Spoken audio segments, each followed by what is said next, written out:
Here we are in Ibis Paint X. Let's kick things off by adding our 3D model into the canvas.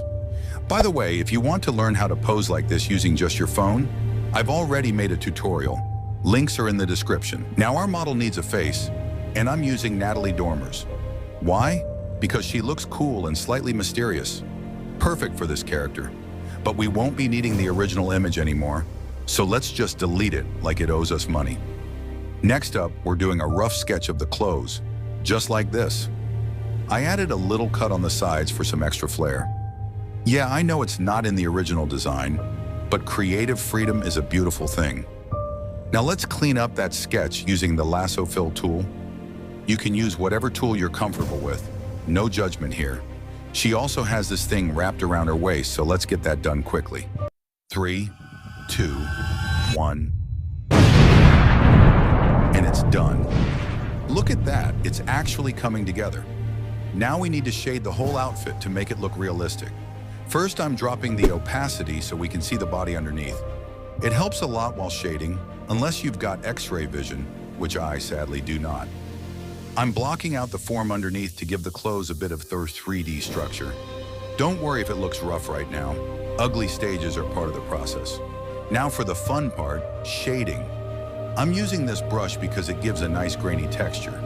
It adds some real depth. Start shading slowly and peacefully. No need to rush it. Also, take a look at some fabric references, especially how folds and creases work. They've got more drama than most soap operas. Sometimes we end up doing too much, so take a break, breathe, then come back with fresh eyes.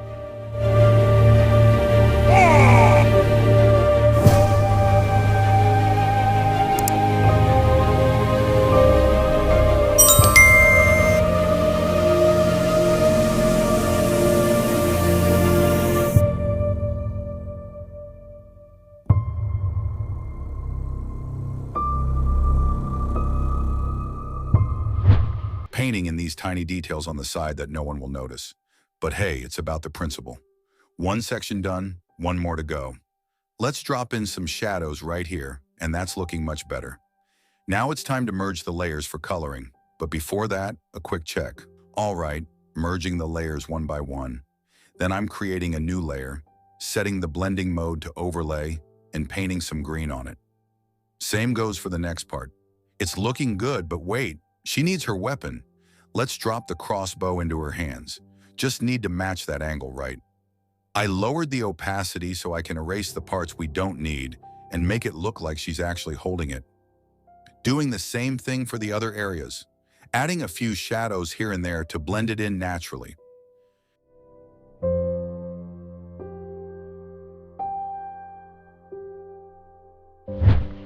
Now let's bring in her quiver and position it properly.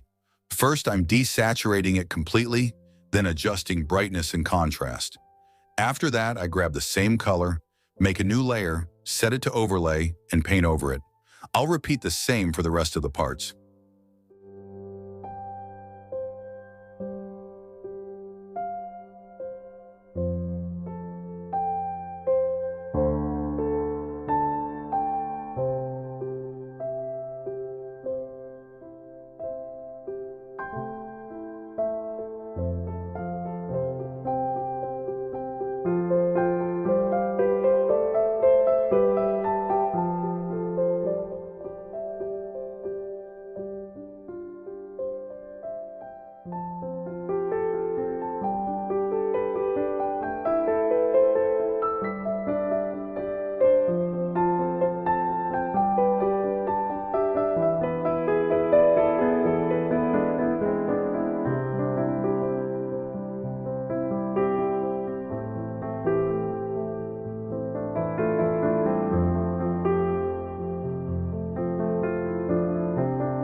Next up, fixing the hands and legs. First, I desaturate them, adjust brightness and contrast, and now we've got to make them match the skin tone. So I'm creating a new layer, setting it to overlay, and sampling the skin color from her face. Not sure if this will work, but let's give it a shot. Okay, that's way too bright. I tried different blend modes, but none of them seemed to be doing the trick. If I go quiet, it's because I'm still arguing with the software. After a few minutes of tweaking the brightness and contrast, we're finally starting to see some better results. Now that looks perfect. Next up, her hair. Mainly, we need to change the color. I'm going to use the hair eraser and start removing the face like this. Yeah, this part's going to be a bit tricky. I'm keeping a little bit of the side for now, just in case. We can always remove it later if it doesn't fit. Now, some of you might be thinking, why not just use the hue slider?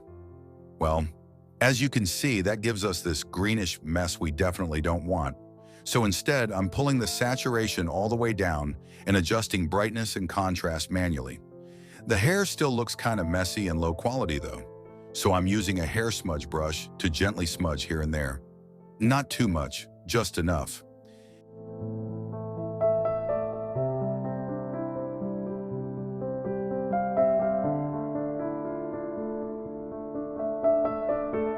Now let's pick a color and paint it on the hair. But hold on, her hair and this part of her clothing have the same color. That's not going to work. Let me fix that real quick. There, much better. Let's clean up these edges. We don't need them. And I'm adding a little shadow underneath her hair too. Oh, and by the way, I added a cape by hand. Yeah, it looks a bit weird right now, but I'm hoping it'll work in the final edit. She needs some muscles.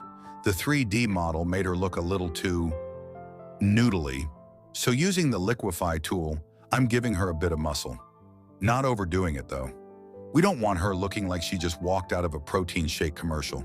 Her legs and arms still look a bit lifeless. To fix that, I'm creating a new layer, clipping it, switching the blending mode to overlay, and painting some life into those limbs. I tried a few different skin shades here. Honestly, I was too lazy to replace them with stock images. So, enjoy the freestyle coloring session.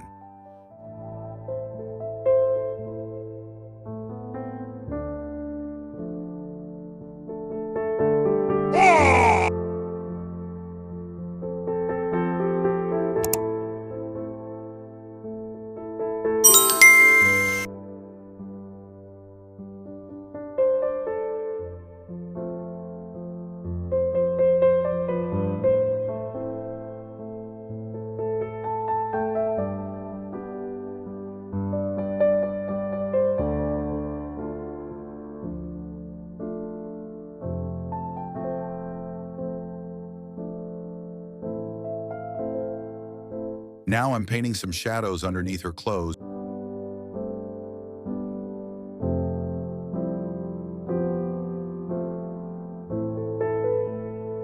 and adding a bit of muscle definition.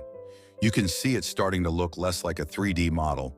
I mean, it's not hyper-realistic, but for this artwork, it works.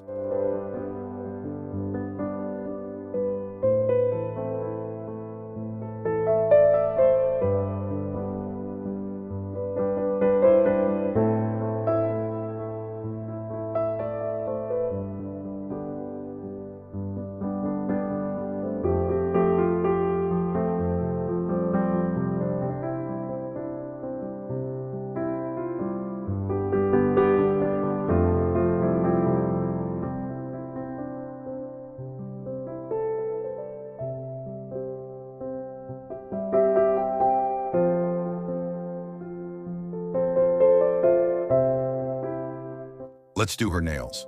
Nothing fancy, just painting them white. Now the queen needs her crown, so let's place it right on her head. There's a little gap here, so I'll just fill that with a sampled color.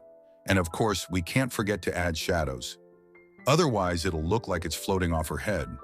And we don't want a levitating crown, unless she's psychic. She's got a bracer on her wrist, so let's shape it out like this.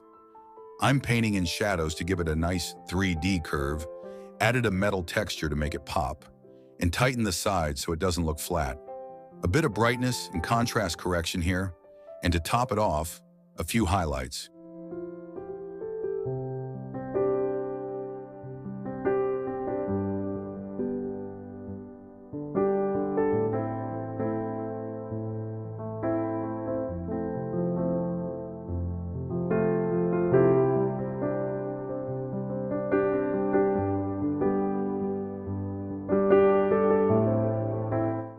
She's got these bangs over her forehead.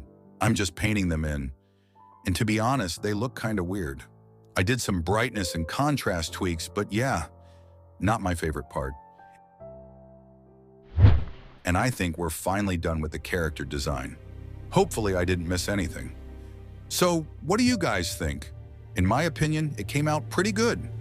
Now let's drop her into a cool environment and turn this into a magical piece of art. To start off, I'm adding this image into the background so she has something to stand on. Later, using the lasso eraser, I'm masking out this area because we're going to replace it with a different background. Next, I'm going to add these plants. Let me flip that. Nice. Let's place it right about here. Perfect. I'll just drag her down a little bit like this. Now I'm going to add a few more of the same plants in the background. And always remember, adjust the size. The ones in the background should be smaller than the ones in the front. Depth matters. Also, we need some trees. I'm using the same tree image on the front side like this, so it'll nicely cover up the cape. To finish off the background, I'm adding this image, although I'm a bit confused about how to place it. Okay, now that's looking nice. Now we need to blend everything together and make it more cinematic. I've decreased the brightness of all the images so we can manually paint in the lighting later, correcting the color using color balance. We don't want everything to have mismatched tones, do we?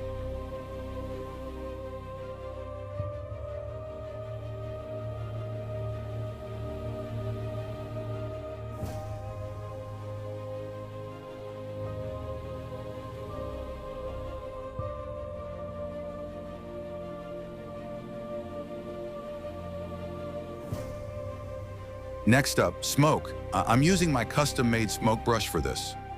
If you want that brush, join my broadcast channel on Instagram. The link's in the description.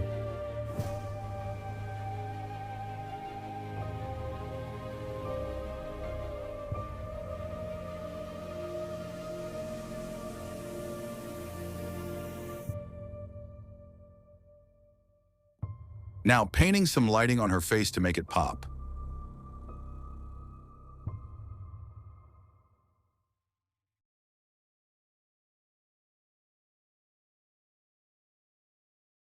Since we don't have any strong light source yet, I'm adding some light rays from the top right, just like this. Now we can start painting some rim lights and highlights on her. By the way, if you want to learn how to create highlights, I've done a full tutorial on that.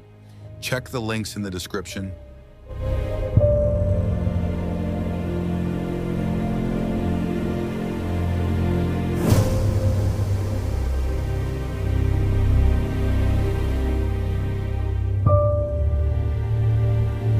Adding a soft bounce light on her hair and crown to give it that subtle glow.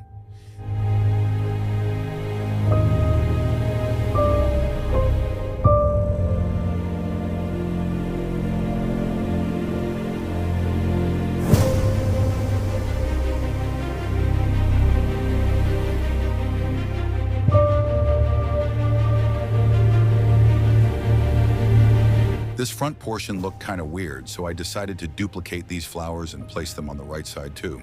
Yes, now that's looking much better. I guess we're almost done here. Just a few final tweaks and a bit of color grading, and our artwork is ready to go. So what do you guys think?